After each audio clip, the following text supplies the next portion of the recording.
Vamos conhecer um pouco hoje sobre o Pedro Álvares Cabral. Ele que foi o líder, né, o chefe da expedição que acabou descobrindo o Brasil, entre aspas, né? Ou achando o Brasil. Essa expressão, né? A mais comum, o descobrimento do Brasil, e uma mais popular em Portugal, que é o achamento do Brasil. O Pedro Álvares Cabral, ele era um nobre português da região da Beira, até o século XIX, eu acho. Todo o território português era dividido em 6 distritos. E hoje ainda existem essas expressões, né, mas não são oficialmente nome dessas regiões, né, mas existe. E ele era de uma região que engloba Coimbra e outros lugares, chamada Beira, região da Beira. Então ele era um nobre dali, e o Pedro Calmon tem uma frase que é assim, que ele era membro da melhor gente da Beira, né? Então, assim, de uma família tradicional daquela região. O pai dele se chamava Fernão Cabral e ele foi governador naquela região. Inclusive, o Pedro Álvares Cabral vai herdar do pai algumas terras ali para ele administrar. Ele nasceu em 1467 ou 68. Então, quando ele chegou aqui no Brasil, ele estava aí com 32 ou 33 anos.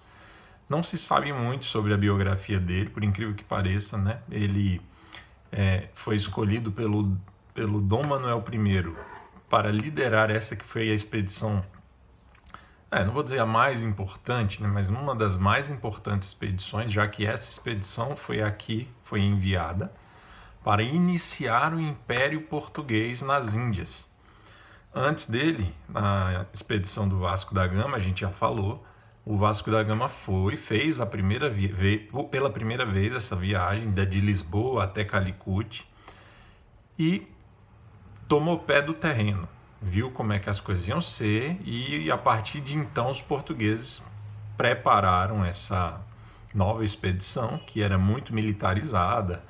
Ele vai partir com 13 embarcações, depois a gente vai falar, né, da expedição em si. Mas só para registrar que ele estava liderando uma expedição de grande importância, de maneira que ele era um cara muito bem recomendado. Então a gente vai ver isso, já eu vou mostrar isso para vocês. O Fernão Cabral, que era o pai dele, foi mencionado inclusive num livro chamado Cancioneiro, até falei dele aqui, tem um vídeo sobre ele, um poeta chamado Garcia de Rezende, uma obra dele chamada Cancioneiro, menciona o pai do Pedro Álvares Cabral. E a mãe dele era Isabel Gouveia, também de uma família tradicional portuguesa. Agora, o avô dele vale a pena mencionar a história, um pouquinho da história do avô dele, que se chamava Fernão D'Álvares Cabral. E esse avô dele foi uma espécie o nome correto é veador. É uma espécie de funcionário muito próximo, tá? Então ele foi um braço direito do infante Dom Henrique, o navegador, o avô do Pedro Álvares Cabral. Esteve 2 vezes na África com o Dom Henrique e morreu no cerco de Tanger.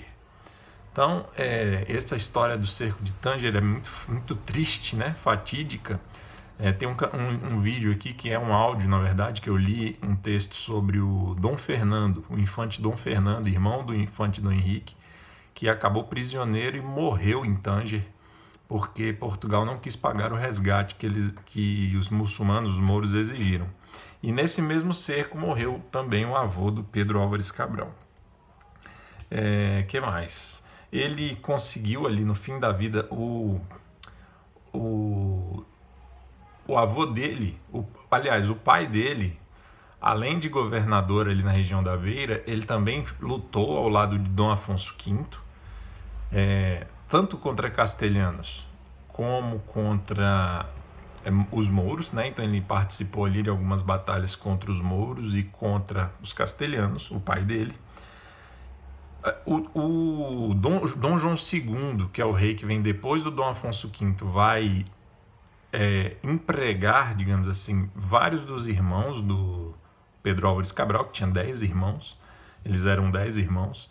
E o Dom João II também vai conceder uma tensa, que é uma espécie de pensão, para o Pedro Álvares Cabral, que depois vai ser confirmada em 1497 pelo Dom Manuel I. Além disso, ele era fidalgo do conselho do rei, o Pedro Álvares Cabral, e membro da Ordem de Nosso Senhor Jesus Cristo, né? Então ele tinha o hábito da Ordem de Nosso Senhor Jesus Cristo.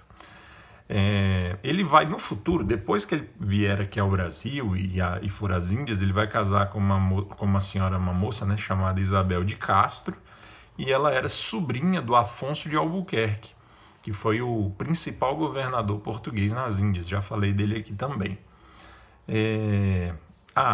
As regiões que ele herdou o senhorio, o pai dele deixou para ele o senhorio de Azurara e Belmonte, certo? O que mais? Alguns tios deles estiveram envolvidos com as grandes navegações portuguesas, especialmente com aquele navegador chamado Gonçalves Arco, tá? Então já havia aí antecedentes na família, né, nessa questão das navegações. E aos 32 anos ele já estava... 32 anos, uma idade de homens fortes, saudáveis, na flor da idade, para fazer esse tipo de aventura. Ele tinha muitas qualidades que o capacitaram, né, que fizeram com que Dom Manuel I o escolhesse para liderar essa expedição. Vamos ver aqui algumas coisas sobre ele.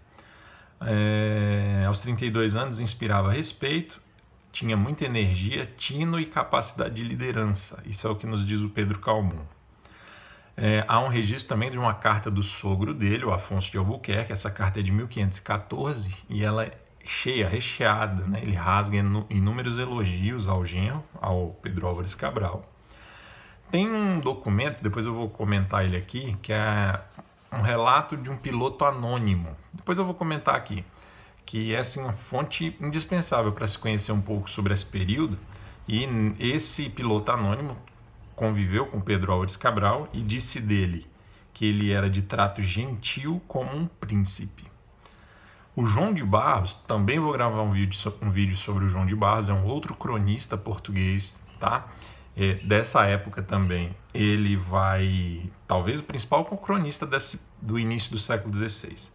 Ele vai escrever sobre o Pedro Álvares Cabral, homem de muitos primores, acerca de pontos de honra. Então, no que se refere à honra, um homem, né, destacado. E talvez por essa série de qualidades, o Pedro Álvares Cabral tenha sido escolhido pelo Dom Manuel para liderar essa expedição que acabou passando aqui pelo Brasil e tomando posse dessas terras para o rei de Portugal. Então é importante a gente conhecer um pouco sobre a vida desse homem, né, que é extremamente famoso no Brasil, né, famoso de nome, né, mas a maioria das pessoas não conhece nada sobre ele. Então aí está um resuminho do pouco que se sabe sobre a vida dele para vocês. Um abraço.